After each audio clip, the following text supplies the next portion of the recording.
Ladies and gentlemen, welcome to Entrepreneurial Finance, term sheets and especially clauses for the exit. The exit is part of the business model of most capitalists, especially equity capitalists. Equity capitalists' business model is buy low, sell high. So buy for a low valuation, sell for a high valuation. This is how they make money. This is also why you find clauses for the exit in term sheet or in contracts with VCs. Now, you see, these are part of the term sheets. Now, it is important to understand what might be part of these exit clauses. So first of all, it is about exit mechanism, and secondly, it is about the liquidation preference. We all know exits. We all know when Facebook went public. So that was the so-called initial public offering.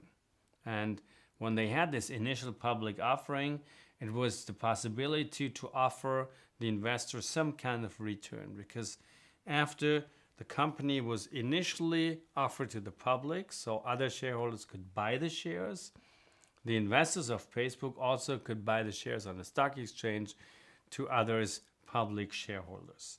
And this is what happened with Facebook, and this is what often happens to entrepreneurial companies, that there is some sort of exit, especially when a capitalist is involved in these transactions, because they need the exit to realize the business model, as I said. So what are the exit mechanisms? How can the investor make money? Well, we saw that initial public offering, which is the first sale of shares of privately held companies to the public.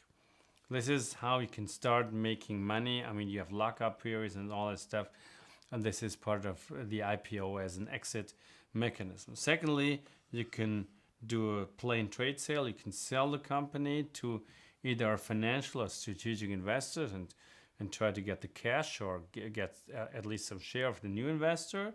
And the third one is that the management buys back the shares of the investor.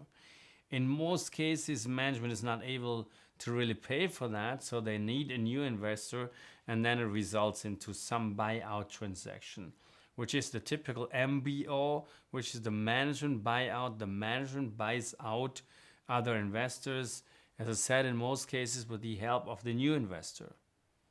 And a total restructuring, financial restructuring and business restructuring of the company. Then there is also a secondary sale possible. That's quite common. If an investor, if the fund period of an investor ends, the company is not ready to be sold, the typical living death, the investor might have the chance to sell his shares to another investor. It always depends on preemption rights and all this stuff, so on the contract in general, that's clear. However, this is what might happen, that the investor sells only his shares to a new third party, which is the secondary party, which is then the secondary sale. And the last one is the so-called liquidation. So the company is basically shut down, all the assets are being sold, and probably no one is really making a lot of money. If we go over, look at the so-called liquidation preference can protect investors, especially venture capitalists, from losing money. In that case, it is not the liquidation of shutting down the company.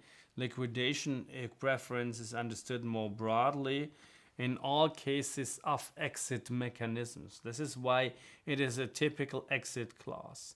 So if you sell your company, you do an IPO, you buy out, you do any kind of transaction, if a certain percentage of shares is going to go to a new owner, then the liquidation preference might be the case.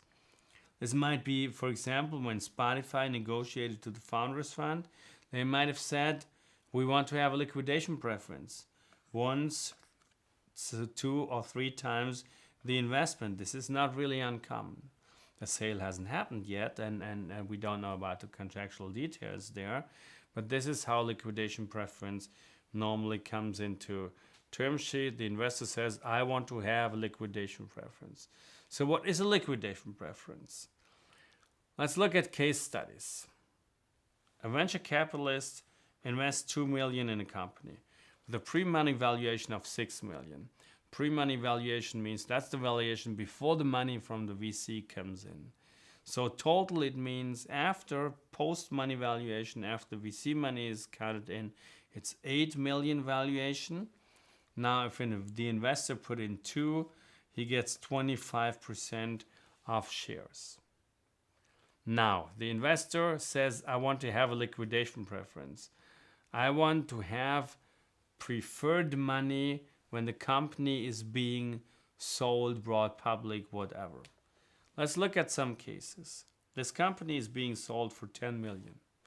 The investor has a liquidation preference of 1 time the investment, meaning the investor gets his investment back first, his 2 million of the company, and afterwards the remaining money is divided according to the shares.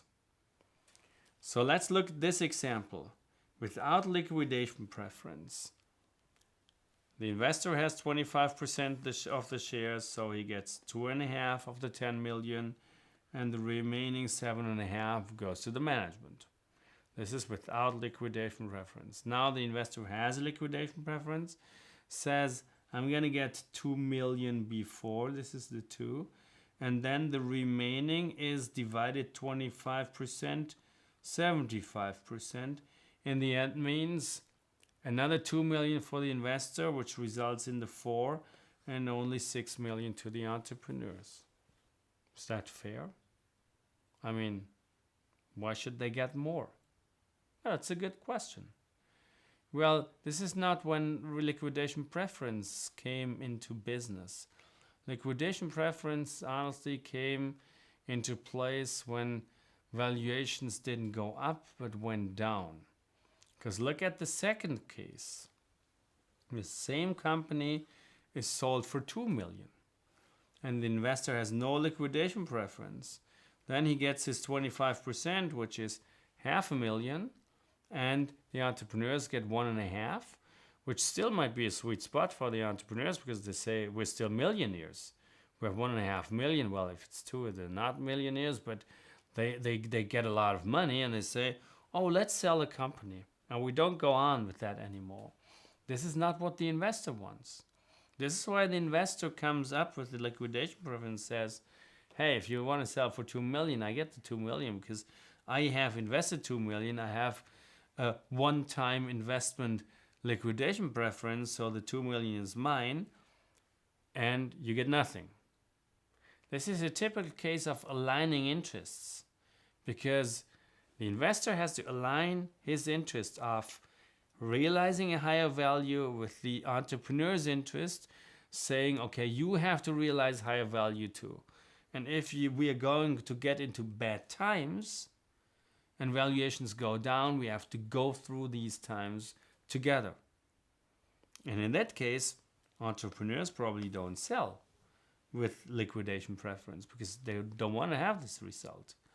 Everybody is looking for something else. Everybody looking for the 100 million sale.